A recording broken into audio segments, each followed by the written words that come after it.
Kyle, could you talk just a little bit about the time? So you're talking about one-on-one meetings with your team, your direct reports, weekly, bi-weekly, once a month, you said in the case of Gold. What's a good frequency to get started? Well, I'd try every other week as a minimum. It's interesting, it's like any new system when you implement. It's going to take more time at the front end, kind of bedding it in. But at the end of the meeting, open it up, and Ryan and I would ask each other, what else could we do to make this more meaningful? Because this is a joint development process. It's important that he feels he owns this as much as I do. So keep evaluating and look at the list, say, okay, did we leave anything off? And it'll take a little longer. But here's the deal. 6 months from now, you look at all of your agendas and what you've covered, and it's amazing because you've been intentional talking about the most important stuff. You'll accomplish so much more and feel so much better about what you've contributed to that. So every other week to start, maybe it'll drop down to monthly. I used to do it weekly, but due to my travel schedule and my colleagues' travel, it was probably more like 3 times a month. We'd have to cancel some week and reschedule. So as often as you sense, we're meeting enough. But those are questions to ask. So does this replace or just enhance the annual review process? It prepares you. It enhances the annual review. To me, the annual review is a real disservice. Think about it. Everybody hates it. Nobody gets trained on how to do it very well. And you're sitting there having to judge your colleague, and he hates it, she hates it, and all it does is cause stress. And it doesn't accomplish very much because you know what's going through my mind if I'm getting an annual review? What's my salary increase? And so that overshadows any of the performance stuff we're going to talk about. But if we talk about it at our one-on-ones, when we get to the performance review that does impact salary, man, do we have data. We have data that we have been coaching and helping each other progress our business. And then we can pull out those things. Ryan, here's the things you've really hit the ball out of the park on, or here's some things we need to keep working on. You have done such an outstanding job here. If you could just put this in that same category, man, we'd be ages ahead. So it's finding those ways to take the information that's being developed and help your colleague keep getting better. So one more question before you guys. A bunch of questions. Now, when you do the one-on-ones, doesn't it put you in a position as a leader to really find out who that next developing leader is? So out of your group of direct reports or out of your team and in your company, even your direct report may have somebody that reports to them. But in this process, you're going to find diamonds in the rough, right? Absolutely. Yeah. You're finally going to get to really know your people. I am amazed, and I threw the superficiality slide in there because I just can't believe how little some of the top managers know how their people think, feel, work, what they're doing outside of work. At the end of the one-on-one, it's always good to say, hey, Ryan, how's the family doing? Are you getting tired of coaching Little League? Or, the real life stuff needs to come out in those too. It enhances that relationship so that ultimately Ryan knows I care. And until he knows I care, the rest of the stuff I'm talking about is so much fluff. Okay, more questions, please. How do you feel about taking that kind of one-on-one meeting on the road? Say you've got diverse facilities, you need to go out and look at them anyway. You make that part of your weekly or monthly schedule to travel together with your managers or your supervisors. It takes all kinds of forms.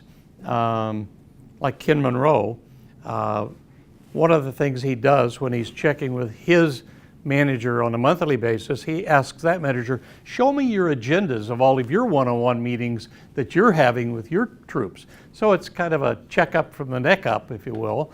Are they all doing what they're supposed to do?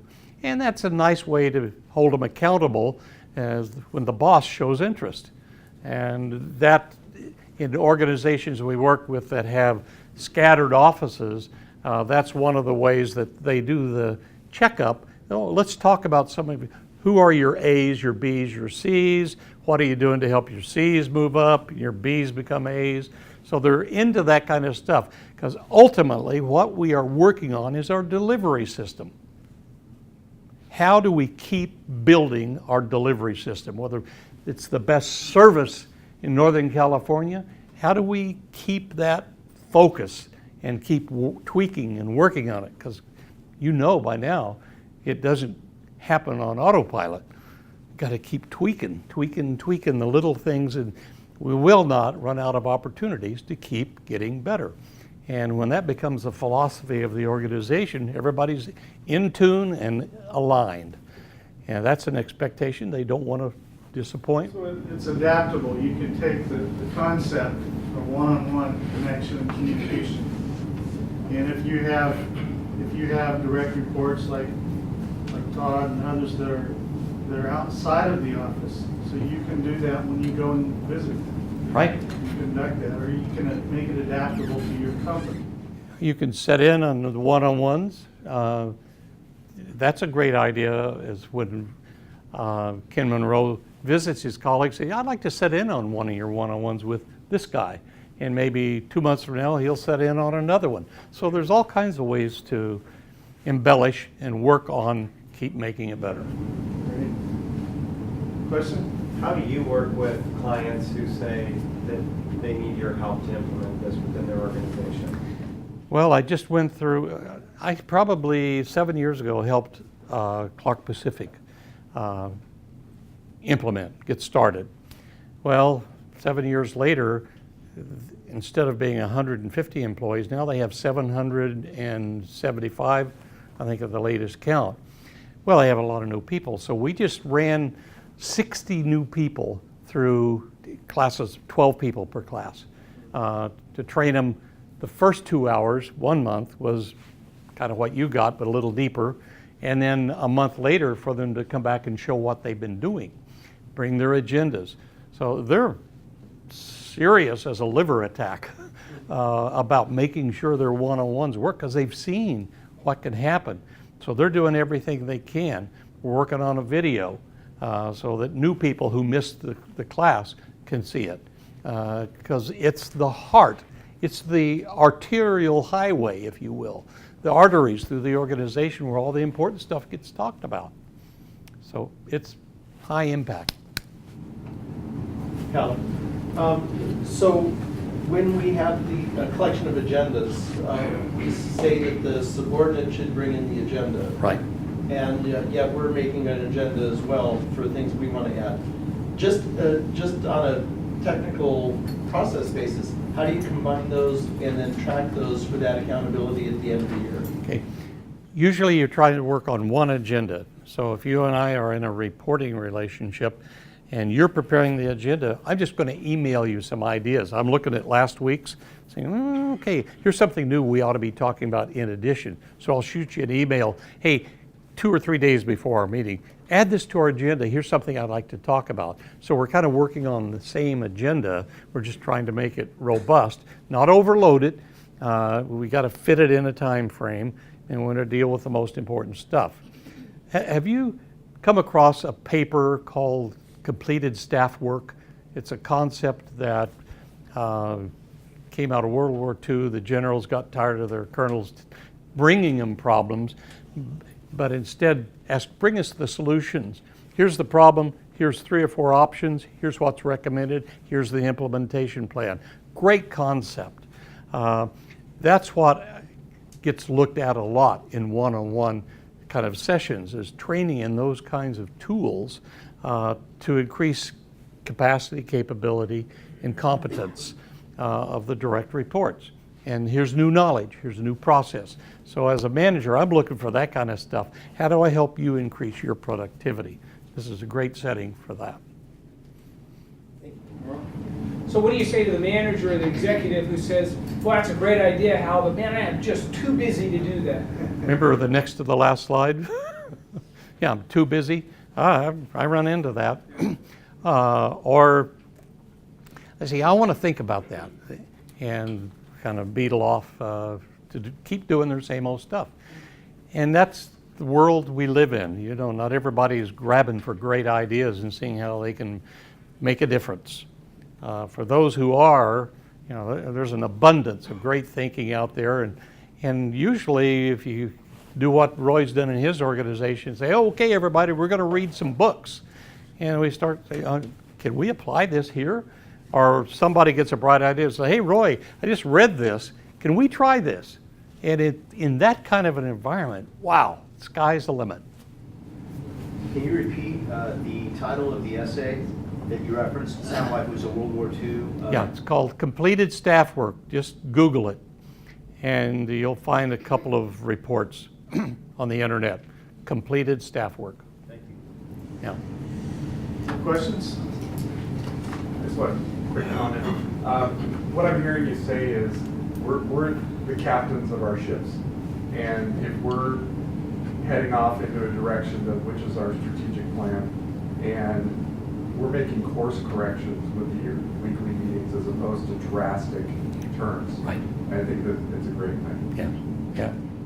It's those little tweaks to stay on course, and it's the frequency you're taking your readings often enough that it's not going to be those giant course corrections. Yeah.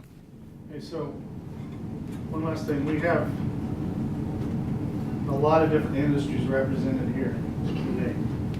And so really this, everything from Pastor Scott, pastors a fairly large church. We have CFOs of large companies, development companies.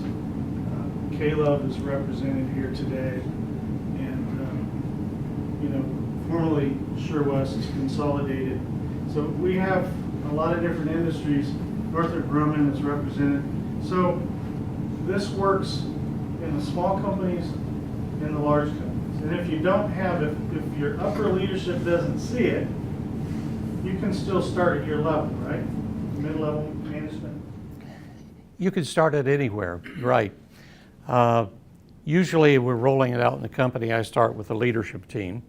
But if the leadership team hasn't seen the light yet, anybody can start it because it's just a great communication tool. And the size of the company or the type of the business doesn't matter.